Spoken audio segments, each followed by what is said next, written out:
प्यारे छात्रों, मैं आपको आज फंडामेंटल ऑफ थर्मोडायनेमिक्स के बारे में बताना चाहता हूँ।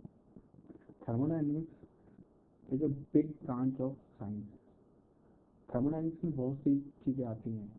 थर्मोडायनेमिक्स मतलब थर्मल मतलब टेम्परेचर, डायनेमिक्स मतलब फ्लो, मोशन। तो टेम्परेचर की वजह से जो एनर्जी का फ्लो होता है इसको बोलते हैं thermodynamics.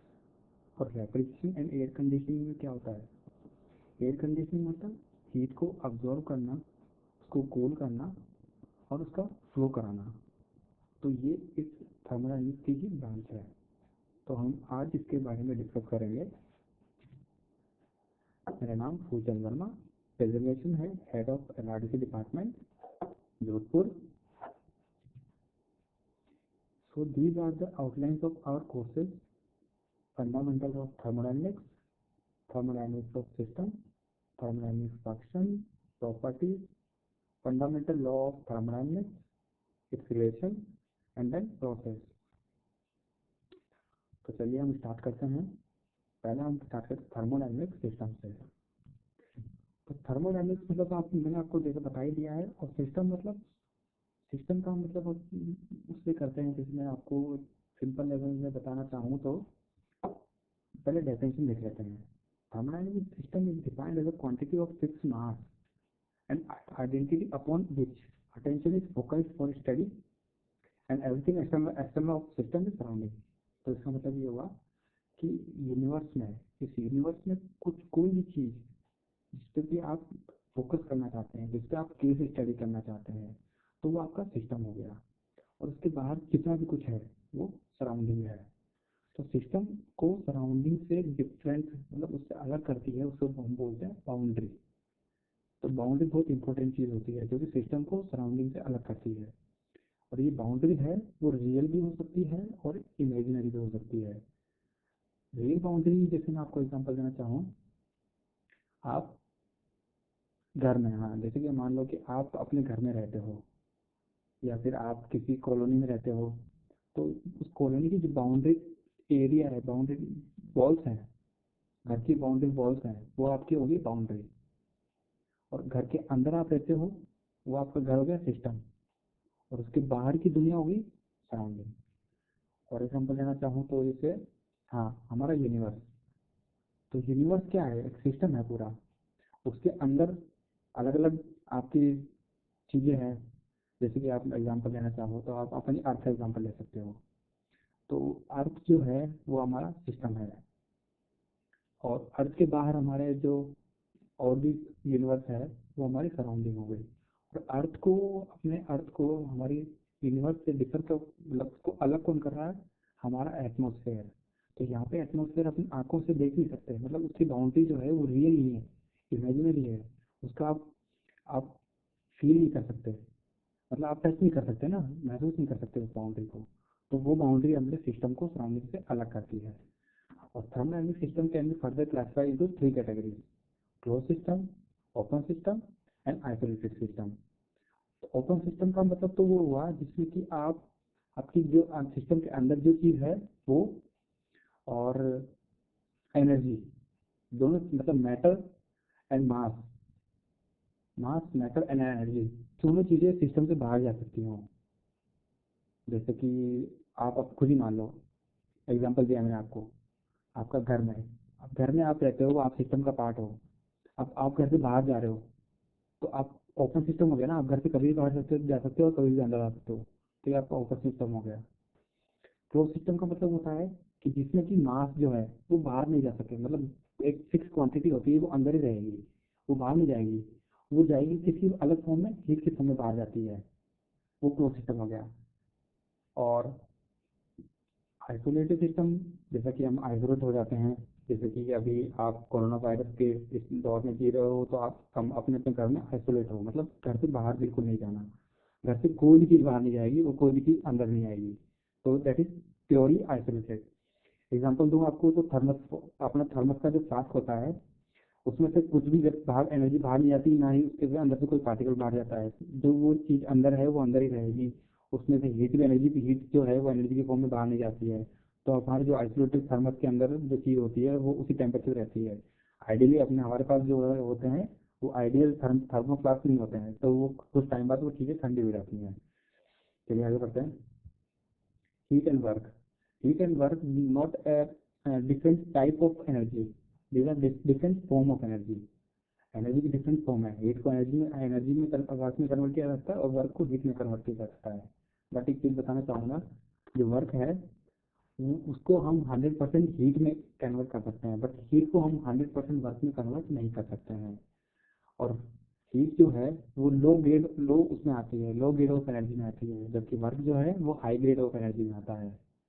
Heat is energy transfer between system in surrounding by virtue of temperature difference. देखिए, जब आपकी कोई चीज़ में टेम्परेचर डिफरेंस होगा तभी उसमें हीट फ्लो होगी।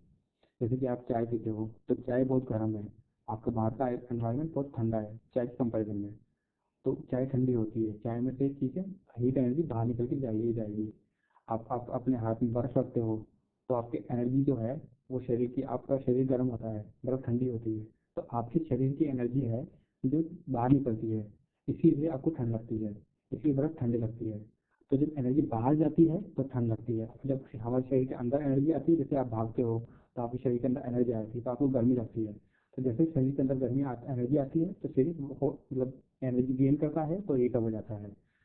और ये जो हीट एंड वर्क है वो आपस में म्यूचुअली कन्वर्टेबल होते हैं।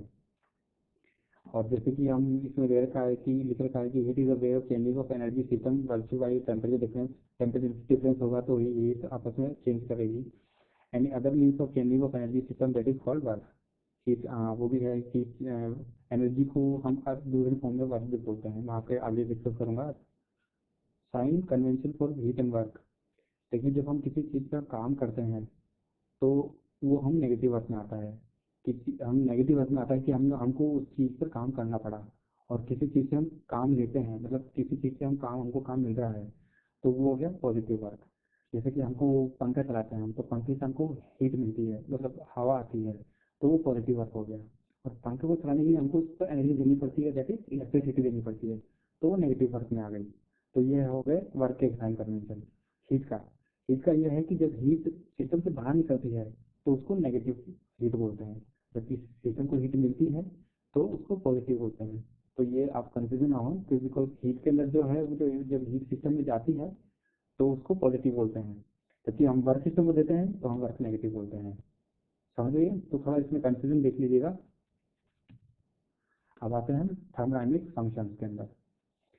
थर्मोडायनेमिक्स में दो तरह के फंक्शन होते हैं, एक पाथ फंक्शन है, पॉइंट फंक्शन। पॉइंट फंक्शन का मतलब ये होता है कि जब हम किसी चीज़ को उसके पॉइंट के थ्रू, मतलब उसकी जब स्टडी करते हैं तो ग्राफिकली उसको पॉइंट के थ्रू हम उसको डिफाइन करते हैं, तो वो पॉइंट फंक्शन होता है। और जो पॉइंट फंक्शन होता है वो पाथ की हिस्ट्री पे डिपेंड नहीं करता है। दैट इज, मैं अभी आपको आगे प्रॉपर्टी में ढंग से समझाऊंगा। और पॉइंट फंक्शन जो होता है वो पॉइंट पे डिपेंड करता है, और पाथ फंक्शन जो होता है पाथ पे डिपेंड करता है। आगे देखते हैं थर्मोडायनेमिक प्रॉपर्टीज।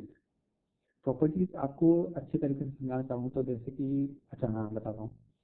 प्रॉपर्टी जो होती है, एक तरीके से आप समझिए कि जिस सिस्टम के साथ जो चीज़ रहती है वो उसकी प्रॉपर्टी कहलाती है। और फिर इसको आप कभी सिस्टम से अलग नहीं कर सकते हैं, वो चेंज जरूर हो सकती है बट कभी अलग नहीं होगी।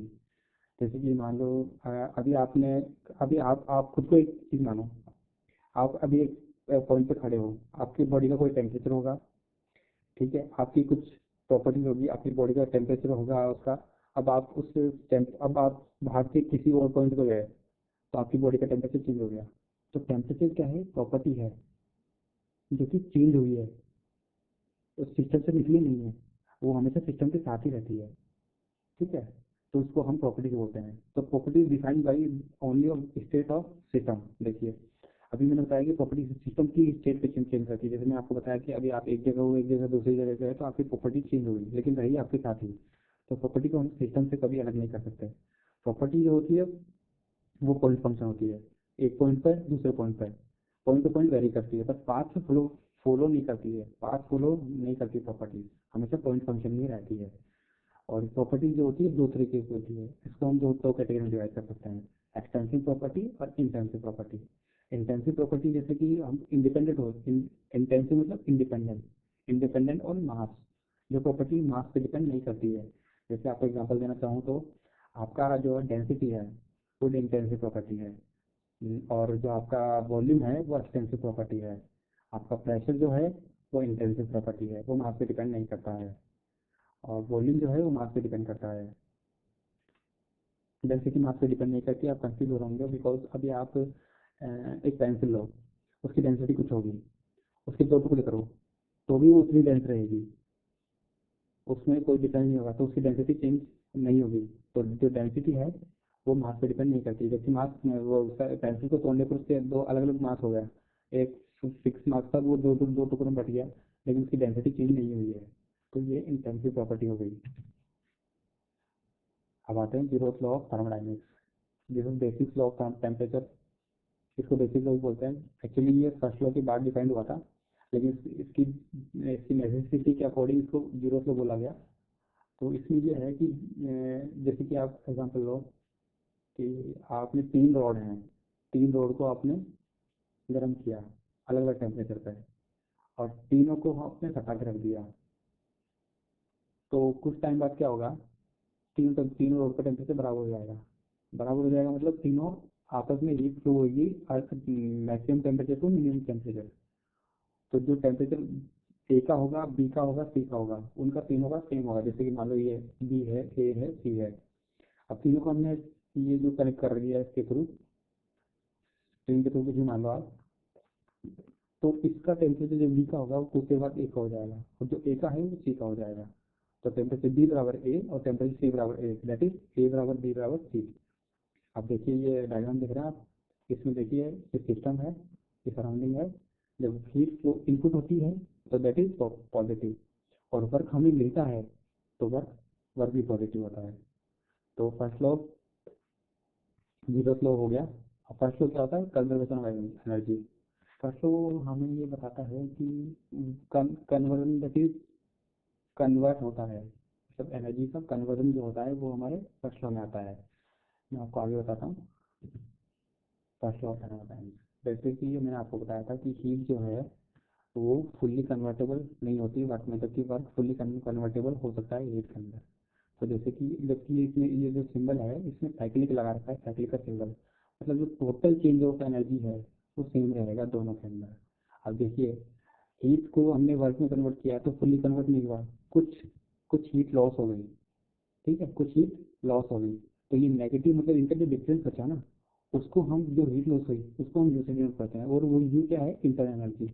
मान लो किसी चीज़ को मैंने गर्म किया, मतलब किसी चीज़ को मैंने गर्म किया और उस गर्म चीज़ से मैं कोई काम करा रहा हूँ, तो हमको फुल काम नहीं मिलेगा, कुछ कुछ ना कुछ जो हीट है उसकी खुद की सिस्टम के अंदर स्टोर हो जाती है, जिसको हम इंटरनल एनर्जी बोलते हैं। उस सिस्टम की इंटरनल एनर्जी वो चीज़ दोनों चीज़ों का डिफरेंस को डिनोट करती है।